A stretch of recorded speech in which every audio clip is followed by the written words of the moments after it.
Welcome to the White Sox Recap Podcast. I am Ryan McGuffey, and emergency podcasts are fun sometimes. In this case, well, the White Sox have just traded their best asset, the biggest asset that they've had, maybe in all of Major League Baseball.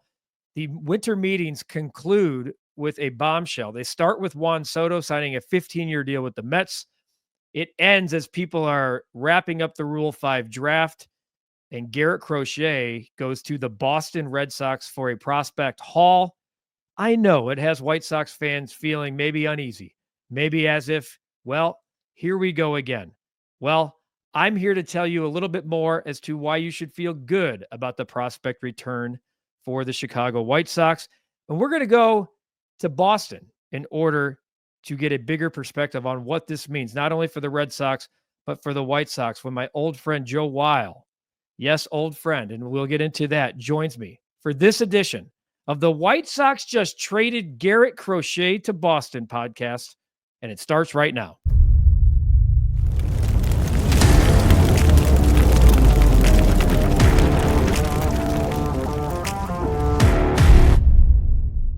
All right, Joe Weil, what's up, my man? It's I want to get into this a little bit. First off, like, you and I have done this before in a much different. We used to get together.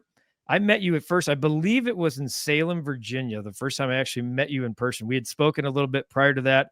I'd done a week-long journey in the minor leagues. A lot of White Sox fans are familiar with that back in 2017. And the White Sox, the Winston-Salem Dash, were playing whoever the Boston, who's the Boston Red Sox affiliate in Salem? I forgot. It's the Salem Red. It was the Salem Red Sox. Salem Red Sox. Yeah. And Ryan, it's so funny you bringing all this up, because I actually do remember that like it was yesterday. Me too. Like I remember that I went to a pizza place like right near our hotel in Salem at the time. Yep.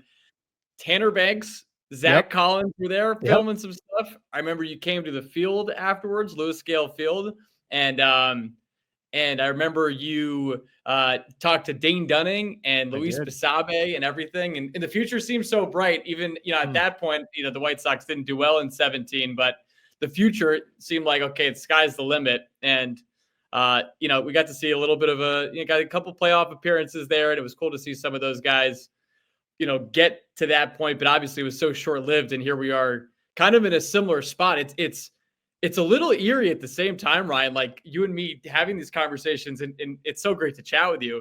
I'm just thinking about, like, I was talking about this with somebody else, it's almost 8 years to the day, right, that the Red Sox made the trade for Chris Sale, and the White Sox got 4 prospects back.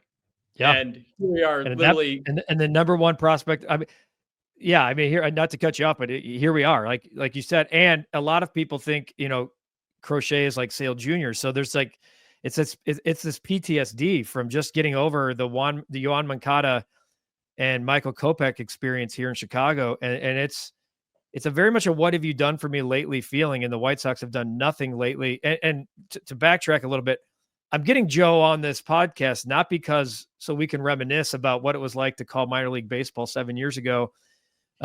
As you were starting your journey, Joe is doing it, man. Joe's doing it. He's in Boston. He's the pre-post host for WEEI. He also does work with CBS Boston. You're just killing it, Joe. I'm proud of you. And it's fun when we get to kind of meander our way through our own careers, and you pick up the pieces and you meet new people along the way, and they become part of your journey. And I'm thinking of, okay, the White Sox just made this deal. Everybody in baseball is leaving Dallas, like at the same exact time. And this bombshell breaks. And so I'm sitting there scratching my head, and I'm wondering, man, I'm like, you know what? I'm pretty sure Joe's in Boston. Sure enough, I hop on X and I'm like, there he is. I'm like, my guy is doing it in Boston because I've heard your stuff before. So that's the backtrack. So let's start with this.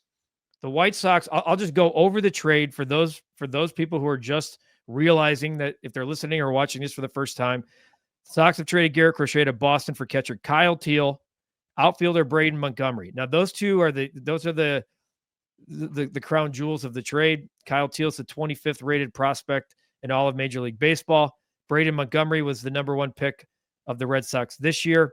He's 54th overall, according to MLB Pipeline. They get Chase Madroth and right-hander Wikelman Gonzalez. So to put that in perspective, it's Boston's 4, 5, 11, and 14 prospects. Joe, I don't know how much, that you've spent time with any of those guys, but usually when you're there's a lot of spotlight put on number one picks, and the White Sox just acquired the Red Sox last 2 first-round picks. So what do you know about the guys? What are the White Sox getting in terms of the high-end talent?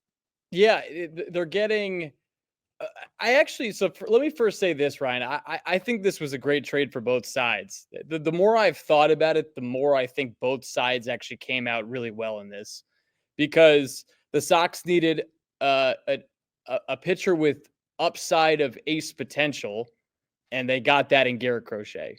And you guys saw it in the first half more specifically, and he was awesome. And I look at, you look at some of the numbers and the fact that he had the best whiff rate and strikeout per 9 rate among pitchers with at least 100 innings. Like, I think the Red Sox in the end got the guy that probably fits them best. I mean, he's 25 years old, and they're probably going to try at some point this season if he stays healthy, actually. But maybe they do it in the offseason. Maybe they do it now, or maybe they do it in the season to hammer out an extension. As for the White Sox, Kyle Teel, I think from a bat standpoint, is going to be pretty good. I guess the rub on him, if there really is one right now, it's the defensive side of things and game calling specifically, that I think people think there's still some growth to be had. And, I think a lot of people would have projected him to have been in the minor leagues if he was still with the Red Sox at the start of the season. We'll see if the White Sox do that with him in Charlotte. I will say, from all accounts, he seems like such a great clubhouse guy. The people during his time at Virginia, when he played there collegiately, loved him. He actually has a DJ name. He does DJing like after games and after wins.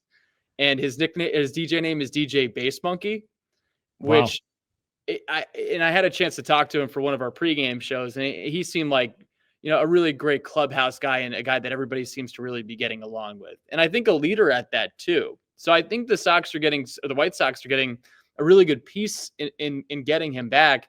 And then Braden Montgomery, this seems like even though he doesn't have any experience in the professional ranks yet, Ryan, to me, he's really intriguing because the Sox get him at 12. I have to remember that I can't say Sox. I have to say Red Sox and White Sox. But the Red Sox, they drafted him at the number 12 spot, but he fell down the board because he had a fractured ankle when he was playing in college in the Super Regionals. So he was a guy I think a lot of people thought would be a top 5 pick, and ends up kind of sliding down and hit, I think it was 27 home runs last year. Yep. In college. So a projected outfielder. And this is I think the key thing for people trying to understand why you let go of somebody like him. Roman Anthony is the top prospect now in baseball. He's an outfielder. You have Jarren Duran. You have Wilyer Abreu. You still, even though he doesn't really play outfield anymore, Masataka Yoshida, you still have him on the roster. It was kind of a little bit of a clogger. That's a whole nother story. So I think it made sense for the Red Sox to deal away somebody that they don't really know as well as they know somebody like Roman Anthony, who's proven it level by level now as a top prospect in the game. Not even just a top Red Sox prospect, like a top prospect in the game. These other 2 guys, Chase Madroth, he's an on-base machine. I think the biggest question is, can he do a little bit more than just getting on base? He get a 437 on base percentage. He walked 105 times in 122 games last year, Ryan. Yeah, that'll play. It's incredible. And he had only 71 strikeouts, but his slugging percentage was 400. He only had 30 extra base hits. So I think that's kind of a key question. And then positionally, maybe where is he a true major league fit? Probably at second base. And then the final guy, Wikelman Gonzalez. I think he was somebody that people thought was like a top pitching prospect in the Sox system. And He ended up having some struggles last year. Walk rate of 12.8%, 4.75 ERA. This was in his time at AA. So I think he's the biggest project, at least as of this point, of the 4 guys that they have. So, well, I'd rather that be the case. I'd rather the project be the 4th guy. I mean, right. That's usually the case in these big higher end trades. I mean, that was the case when the White Sox traded Chris Sale. It was really about the high end return. And then if the Basabe and below could do anything like that's just icing on the cake. So I kind of feel the same way about this trade. I mean, Montgomery's definitely the guy that, to me, you could argue has the most upside because of just the intrigue and possibility and the what we didn't see because of the ankle injury last year. It's not abnormal to see, like, I mean, look, Andrew Vaughn won the Golden Spikes Award here with the White Sox or at Cal, and it just hasn't translated here. For me, it's all about development. That's why White Sox fans, I think, have another one got away, and these are just prospects. The White Sox now have 6 of the top 59 prospects in MLB pipeline. I mean, I said that's significant on Twitter, and I'm getting, just absolutely pasted because I get it. Like, I understand why people are skeptical about this. I get it. But I've been saying this for a while now, Joe. There was zero scenario where it made sense to hold on to Garrett Crochet and keep him heading into spring training. This is 2 ships passing in the night. You have 2 years of control with a guy who will never have this type of window again, with 2 years of control at a very under control cost, with that upside to potentially be a frontline starter with a team that's going nowhere fast. I mean, they aren't even at the rebuild. Like they ripped the foundation completely back up too. Like that's what I said the other day. They bought a house to do a fixer upper. They ripped the house down and they realized that the entire foundation needs to be ripped out too. So that's where they are. And Chris Getz, I give him credit. It's a hard trade to make. It's an unpopular trade. We really won't know what this trade looks like. I don't think we can judge this trade. And you know this more than anybody after being in the minors. You can't judge these trades for 2 or 3 years.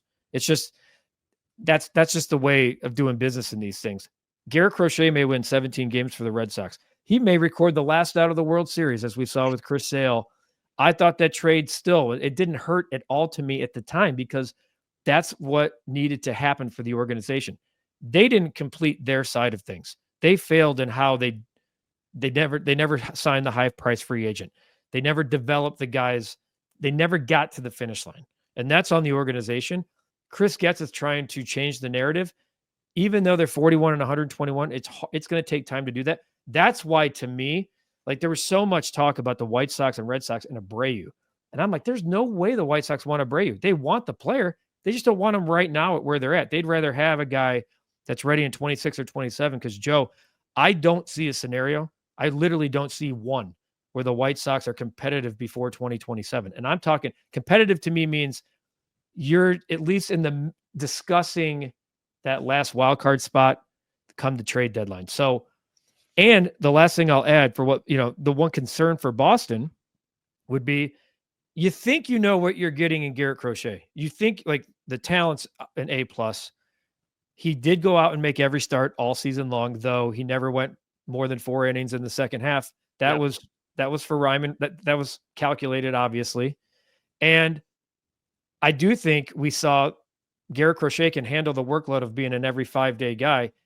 I talked to him about it during the season. He hated being in the bullpen because of the wear and tear on his body, and he knew exactly how to prepare and what he was getting for in those 4 days. So if you had to, and it's hard to do this. I hate to do this like on the day of the trade, but it's the most popular thing to do. Like if you were grading the trade, it's an A trade for the Red Sox. I'd rather take a chance on Garrett Crochet 1,000 times a week over spending $218 million on Max Fried. But because of where Boston is, like they're set, and you know this, tired of playing second fiddle in Boston, not just to the Yankees, but to the Baltimore Orioles. The Orioles are also in the mix for Crochet. They had to make this move. And in a city like Boston, you guys are willing to give up the opportunity for Kyle Teal to be a great catcher or Braden Montgomery to be a great outfielder 3 or 4 years from now if it means the Red Sox are playing in the postseason next year. Yeah, that's definitely true. But I think, Ryan, on top of that, you could conceivably have a guy now that's going to be your 1 or 2 for the next half decade, right? Yep, And no that's doubt. probably even in this dream scenario for Red Sox fans, that's being conservative. Like it could be for the next, maybe it is the next decade. I mean, we'll see, but I think that that's a big part of it. And this team, in this organization specifically, really, they've seemed to be in this position now in which they're a move or two away from getting into contention. And last year was so disappointing for fans because you heard the comments from Tom Werner saying we're going to go full throttle in the offseason, and then the Red Sox don't go and do that. You know, they signed Lucas Giolito, another former White Sox. And it's funny because I actually did kind of like that move at the time because I thought that there was potential for bounce back after his season in 23. And then, of course, everything we talked about with him was, hey, the one thing you can bank on is he's going to make 32 starts, and then he ends up getting hurt and misses the entire season. So that's the gamble of everything. I mean, look at Chris Sale, though, Joe. I mean, Chris Sale, would you call Chris Sale a fail in Boston? No, absolutely not. And I actually made this point today. I did a hit for one of my other jobs at CBS News Boston. I did a hit today bringing that trade up. It's like you won the World Series. And amen. And you never have to say you're sorry when you win the World Series. And that trade is also separate from then what happened after they won the World Series, where they sign him to that crazy extension that doesn't end up paying off and ends up being a disaster. So they're to me, I look at those as two different things. And you hit on it before, Ryan. The prospects that the White Sox got back, Moncada seemed like he could be a consistent 4 to 5 win-year player, you know, at the beginning, right? And then that didn't quite pan out. Michael Kopech, there was inconsistencies. He seems to have kind of found the perfect role for him in the bullpen with the Dodgers in this past second half of the year.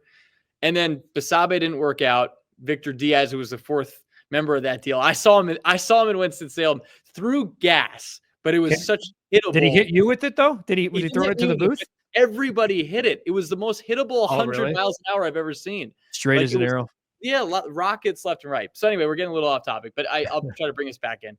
I do think that they're probably still a move or two away from being like a surefire playoff contender, but this definitely ups the upside for this team now going into 25. I still think they need relief pitching, and I still think they could probably use another starter. Maybe they go after Walker Buehler instead of like really spending the money on Corbin Burns.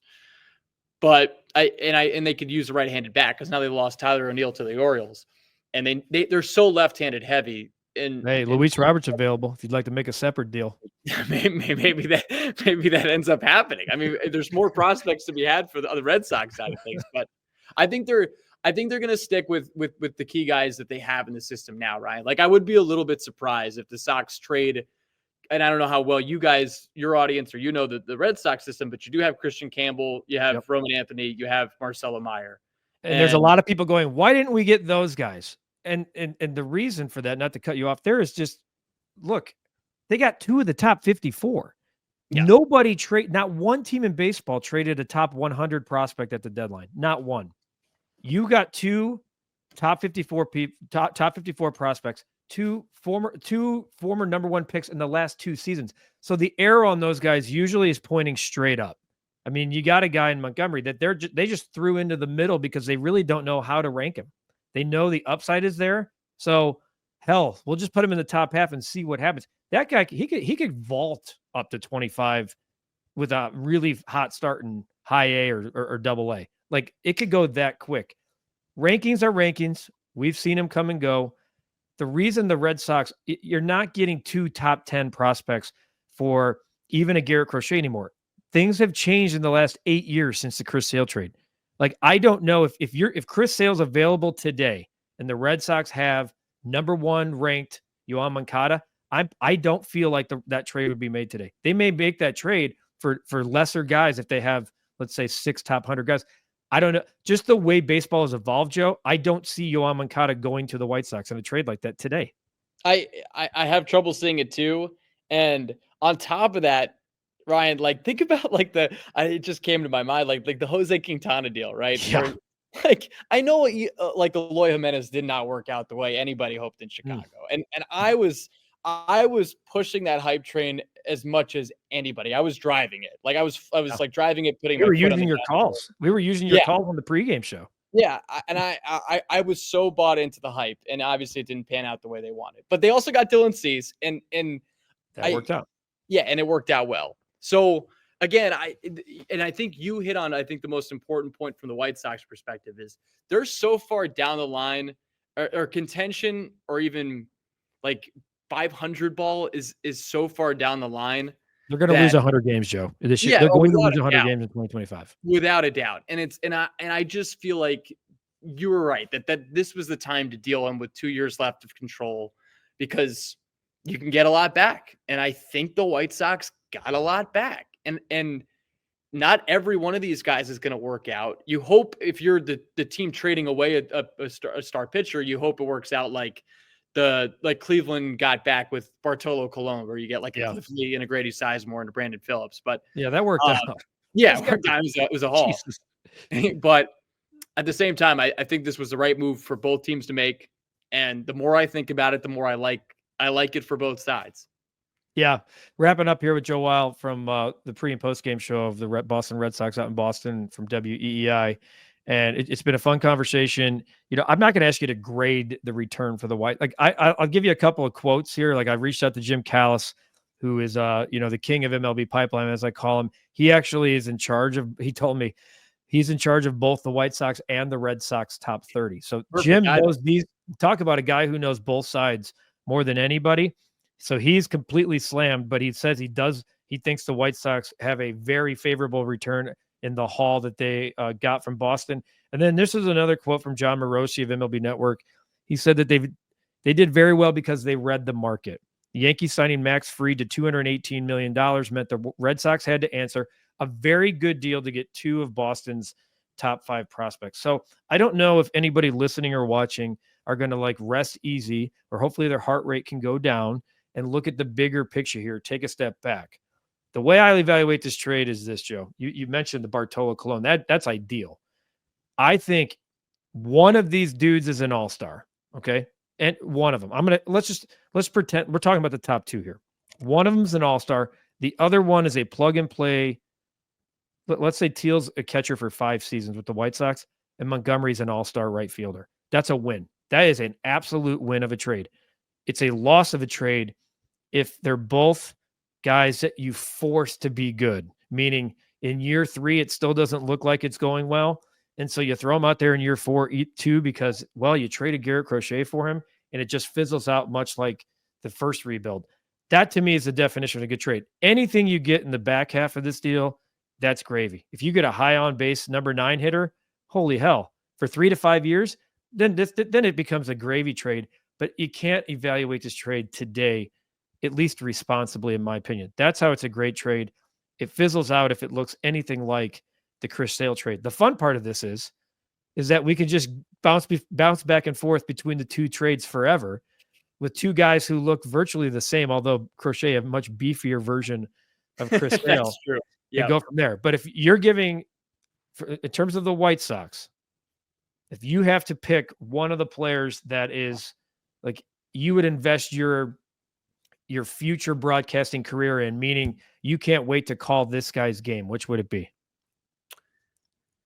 So it's a tough one. Again, just because I don't have a bank of video seeing Montgomery play within the system. Major league, yeah. Yeah, and with Teal, I've seen highlights. I've watched some games. I've actually had a chance to like talk to him personally. You know, again, doing a pregame interview with him for WEI.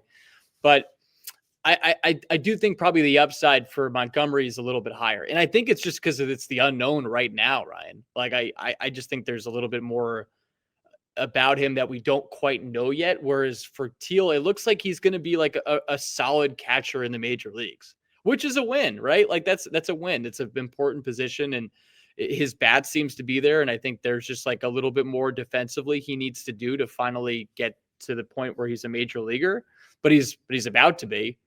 And so I really like the 2 of them. I guess I'd probably go Montgomery if in this question, like future of my broadcast career, which I like to keep going, but it could end if I totally muff this. But I guess I'd lean a little bit more Montgomery, just again because we kind of already know what Kyle Teal is likely to be, which is again I think a productive major league player. And you hit it perfectly. Like if the back half of this trade gets you anything, great. But it's those top two guys that matter the most. Couple last notes here before I let you go. Chris Getz did meet some of the media down in Dallas before everyone took off. He said there were 5 teams that were serious about Crochet at the end. They talked with Boston in July about him, which I was told that they were at the finish line until Crochet pulled the rug out from everybody. I heard Benintendi might have been involved in that deal. He thinks the White Sox got better today. Of course he does. He's going to say that. When it comes to a second place team in the sweepstakes, he said there was no second place team. That Boston stepped up this morning and got the deal done. They wanted a lefty, so perhaps Fried coming off the board pushed things along. The way I said it is, I've been to those winter meetings. It's my favorite thing to cover. It's like Boston woke up this morning and had like the wine headache because they drank like an extra bottle, and they realized they didn't have the player in the room. They're like, wait, where's Crochet? Call Getz and get this deal done. Give him the player he wants. Let's go back to Boston and win the meetings. So, Joe, I think it's a trade that needed to happen. It's a really good return for the White Sox on paper, but hopefully you're in the big leagues in 2 or 3 years. Like, I mean, you are in the big leagues, but hopefully you're like doing play-by-play. Maybe you're doing play-by-play for the White Sox. We'll see maybe this crazy ass story of you and I meeting in 17, doing minor league baseball with the White Sox ends with you doing major league baseball with the White Sox and seeing the fruits of this labor. Who knows? But I appreciate you. I reached out kind of out of the blue. You answered right away. I'm really proud of you, man. Like, to me, like these careers and we pass and meet a lot of people along the way, but really at the end of the day, I feel like it's just one small circle and that we cross paths. So I love to see your success. I appreciate you coming on, sharing the knowledge about the White Sox and Red Sox trade of Garrett Crochet, because I think, Sox fans got smarter today on our end, even though I can understand why people are pissed off. Yeah, same. Ryan, I mean, I just appreciate our friendship and, being able to do this. And it was so much fun meeting you all those years ago. Again, that right off the top, it all flooded back and I could remember all of it. The pizza was pretty good too. So maybe we got to go get some deep dish. I'll come to you in Chicago and we'll make it happen. Yeah. And I'm happy to come out to Boston anytime, because the Clarion Suites in Salem, Virginia, they pale in comparison to any of the fine establishments out in Boston. Joe Weil, catch him, guys. He's the best pre and post game shows on WEEI. He does stuff for CBS in Boston. I'm digging up your Twitter handle. You're probably better off just Joe giving it to us off the top here. It's at Joe_Weil. That is WEIL in case you're trying to spell it at home. This puts a bow on this version of the Garrett Crochet has been traded from the Chicago White Sox to the Boston Red Sox. No, it's not Chris Sale, but yes, it is 8 years all over again. For Joe Weil, I'm Ryan McGuffey. This has been the White Sox Recap Podcast, and we'll see you next time.